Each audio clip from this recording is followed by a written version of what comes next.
નમસ્કાર મિત્રો, અમારા નવા વિડીયોમાં આપ સૌનું હાર્દિક સ્વાગત છે। મિત્રો, આજે આપણે વાત કરીશું જાણે કાનૂની વયમર્યાદા પૂરી થવાની રાહ જોઈને જ બેઠો હોય તેમ બરાબર 21મી વર્ષગાંઠની ઉજવણી વખતે જ જીતેન્દ્ર ભરી મહેફિલમાં જાહેર કરી દીધું, mom, dad, all my cousins and friends, let me announce, I am in love. તેજેન્દ્રના પપ્પા ધર્મેશભાઈએ એમના એક દીકરાની વર્ષગાંઠ ઉજવવા માટે ખાસ પોતાના ફાર્મ હાઉસમાં નજીકના મિત્રો અને સ્વજનો માટે ડિનર પાર્ટીનું આયોજન કર્યું હતું। ડીજેનો શોર હજુ હમણાં શાંત પડ્યો હતો। મહેમાનો ભોજનના કાઉન્ટર તરફ જવાની તૈયારીમાં જ હતા।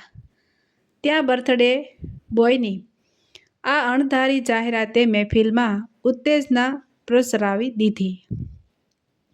સૌથી પહેલી અને વહેલી પ્રતિક્રિયા મિત્રો તરફથી આવી, વી નો ઇટ। અમને તો 2 મહિનાથી આ વાતની ખબર છે।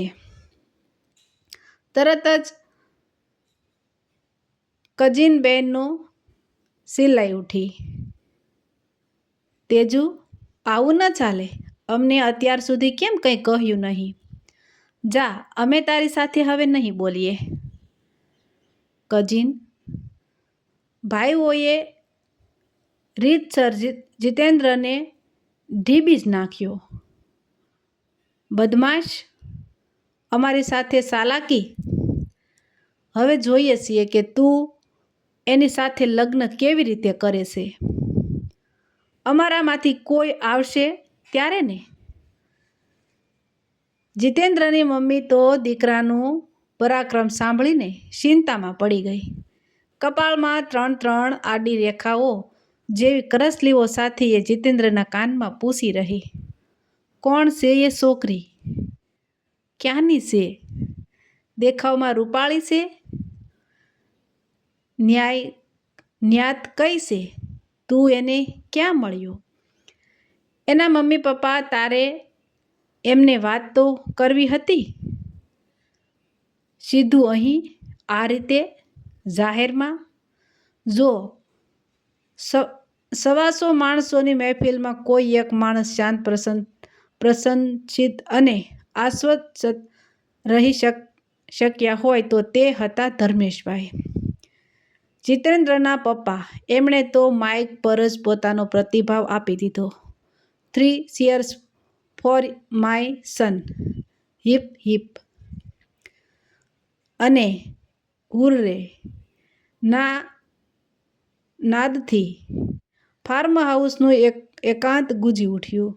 પછી ધર્મેશભાઈએ ગર્વપૂર્વક જાહેર કર્યું, મને તો પહેલેથી જ ખબર હતી કે તેજુ પ્રેમમાં પડવાનો જ છે। આખરે એની રગોમાં ખૂન કોનું દોડે છે? મારું એના દાદાજીએ પણ પ્રેમ લગ્ન કર્યા હતા। એના બાપે એટલે કે મેં પણ એની મમ્મી સાથે લવ મેરેજ કર્યા હતા। હવે મારો દીકરો કંઈ અમે બતાવેલી છોકરી સાથે થોડો પરણી જવાનો હતો? શાબાશ દીકરા, શાબાશ, તે તો આપણા કુળની પરંપરા જાળવી રાખી। હવે એટલું કહી દે કે કન્યા દેખાવમાં કેવી છે? જીતેન્દ્ર સહેજ અમથો શરમાયો, પછી બોલી ગયો, she is very beautiful daddy, મારી મમ્મી કરતાંય વધારે સુંદર। ગધેડા, તારી માને જુવાનીમાં તે ક્યાં જોઈ હતી? તારી આ પરી ભલે ને મિસ યુનિવર્સ હોય પણ તોય એ તારી મમ્મીની તોલે તો નહીં જ આવે। અને તારી દાદી તો વળી તારી મા કરતાંય વધુ બ્યુટીફુલ હતી। બાપ દીકરાની આ સડસી સાંભળીને મહેફિલમાં ફરીથી ચિચિયારીઓ ઉઠી। વાતાવરણ રંગીન બની ગયું, રાત સંગત બની ગઈ। પછી ભોજનના કાઉન્ટર્સ ખુલી ગયા। મોડી રાત્રે ડિનર કરીને સહુ વિખેરાયા। રાત્રે 1:30 વાગ્યે બંગલે પાછા ફરીને બેડરૂમમાં જતા પહેલા ધર્મેશભાઈએ દીકરાને મુદ્દાનો સવાલ પૂછી લીધો, તારી એ રૂપાળીનો ફોટો બોટો છે કે નહીં તારી પાસે? હોય તો બતાવ મને, એટલે ખબર પડે કે સાસુ સડે કે વહુ. જીતેન્દ્ર તરત જ મોબાઈલ ફોન હાથમાં લીધો. થોડીક રમત કરી. ત્યાં તો પ્રેમિકાના 50 પિક્ચર ઉઘડી ગયા. એમાંથી જે સૌથી સારો ફોટો હતો એ એન્લાર્જ કરીને સ્કીન પપ્પાની સામે ધરી દીધો. ધર્મેશભાઈ પહેલી નજરમાં જ ફોટો જોઈને ખુશ થઈ ગયા. જીતેન્દ્રની મમ્મી માધુરી પણ પત્નીની બાજુમાં ઊભી રહીને ભાવિ વહુનો ચહેરો જોવા લાગી. વાહ, બ્યુટીફુલ! ધર્મેશભાઈના મુખમાંથી પ્રશંસાના ઉદ્ગારો નીકળી ગયા. આઈ મિસ્ટર કન્ફેસ માય સન, આ તારાવાળી છોકરી મારા વાળી કરતાં વધારે દેખાવડી લાગે છે. અલબત્ત અત્યારે આ ઉંમરે જો માધુરીને ભગવાન પાછી 20 વર્ષની કરી મૂકે તો એ કહેવું મુશ્કેલ થઈ પડે કે બેમાંથી કોણ. જસ્ટ એ મિનિટ તેજેન્દ્ર, અચાનક ધર્મેશભાઈ બોલતા અટકી ગયા. ધારી ધારીને મોબાઈલના સ્ક્રીન પર દેખાતા રૂપાળા ચહેરાને બારીકીથી જોવા લાગ્યા. તેજુ, તું આ ફોટો જરા ઝૂમ કરી આપીશ, એમણે દીકરાને કહ્યું. જીતેન્દ્ર કરી આપ્યો. ધર્મેશભાઈ બબડી ઉઠ્યા. આ છોકરીને મેં ક્યાંક જોયેલી છે એવું કેમ લાગે છે? ક્યાંક મળ્યા હોઈશું કે પછી? ધર્મેશભાઈ હજુ એમની ગૂંચવણમાંથી બહાર આવે તે પહેલાં જ માધુરીબહેન પણ એવું જ બોલી ઉઠ્યા. મને પણ આ ચહેરો ક્યાંક જોયો હોય તેવો લાગે છે. મને લાગે છે કે ક્યારેક કોઈક પ્રસંગમાં ભટકાઈ ગઈ હશે. તેજુ બેટા, એ આપણી જ્ઞાતની છે? હા મમ્મી, પણ તારી ધારણા ખોટી છે. એના પપ્પા કોલકાતામાં રહે છે.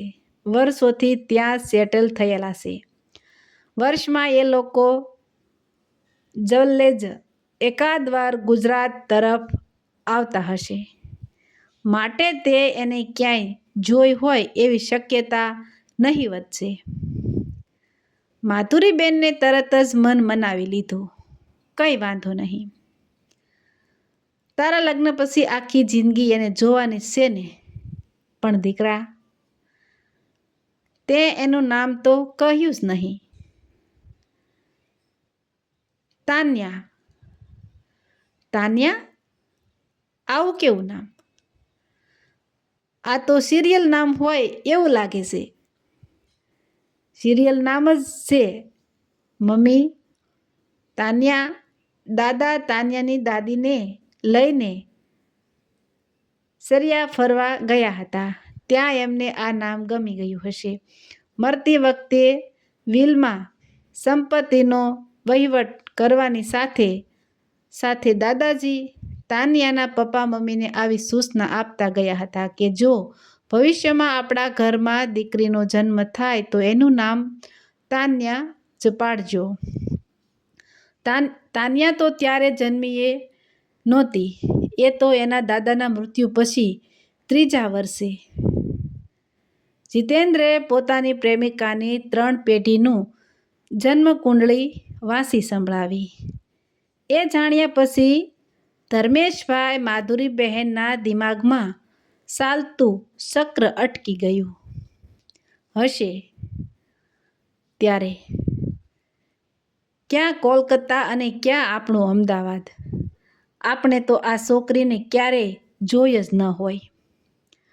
જોકે લાગે છે કે જોઈ હોય એવી જ, પણ એ આપણા મનનો વહેમ પણ હોઈ શકે. ઘણીવાર આવું બને છે.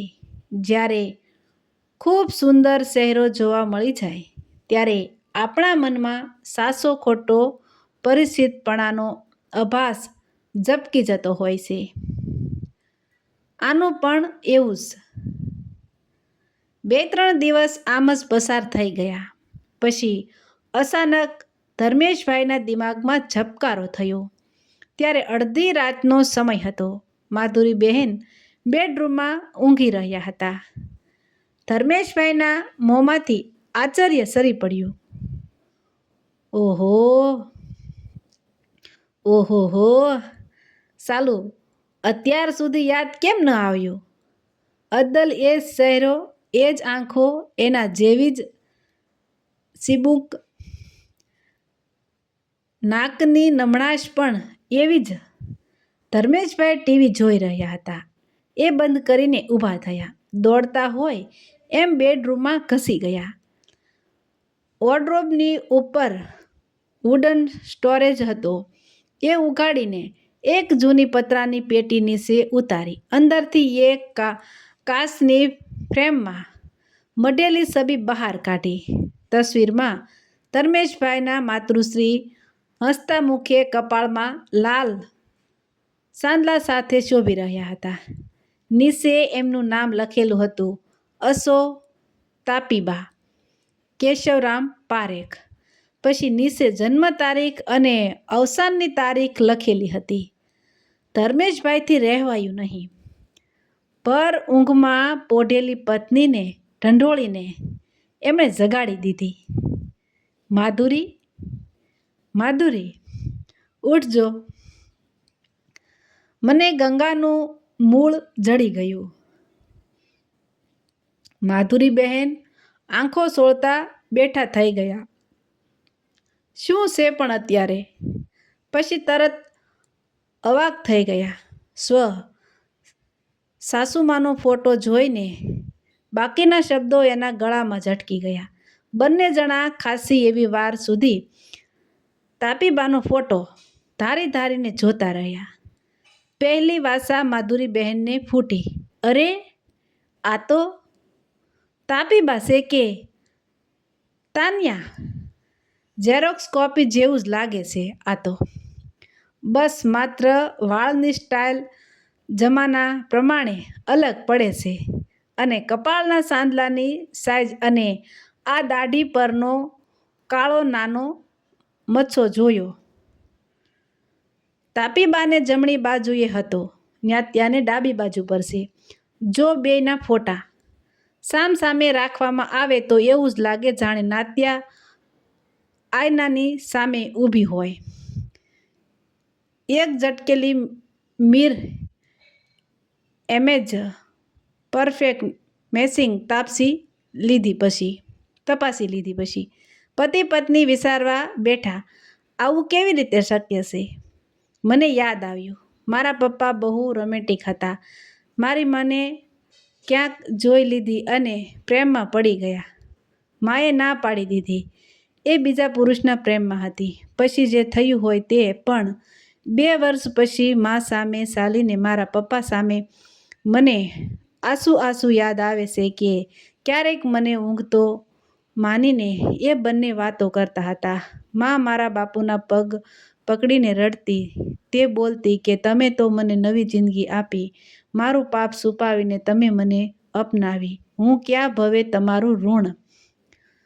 જવાબમાં મારા બાપુ કહેતા કે અરે ગાંડી, તું મને ઓળખી ન શકી.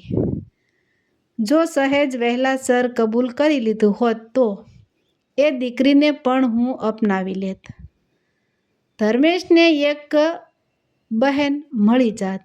ભગવાન જાણે એ બાપડી ક્યાં હશે. અને મારી માં કંઈક કોલકાતાવાળા કોઈ વેપારીની વાત કરતી હતી. ત્યારે તો તાળો મરી ગયો. આ નાત્યાએ જ તાપીબાની દીકરાની દીકરી. હવે શું કરીશું?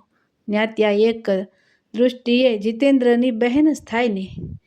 એ બેના લગ્ન થઈ શકે ખરા? હા, કેમ નહીં? આપણે ક્યાં DNA ટેસ્ટ કરાવ્યો છે અને સમાજ પણ ક્યાં આ બધી વાત જાણે છે. અને બંનેના બાપ દાદાઓ ક્યાં એક હતા. નાત્યા આ ઘરની દીકરી જ બનવાની હતી ને. હવે વહુ બનીને આવશે. તો મિત્રો, આવા જ નવા વિડીયો જોવા માટે અમારી ચેનલ લાઇક, શેર અને સબસ્ક્રાઈબ કરજો. વાત ગમી હોય તો કોમેન્ટમાં તમારો પ્રતિભાવ જણાવજો.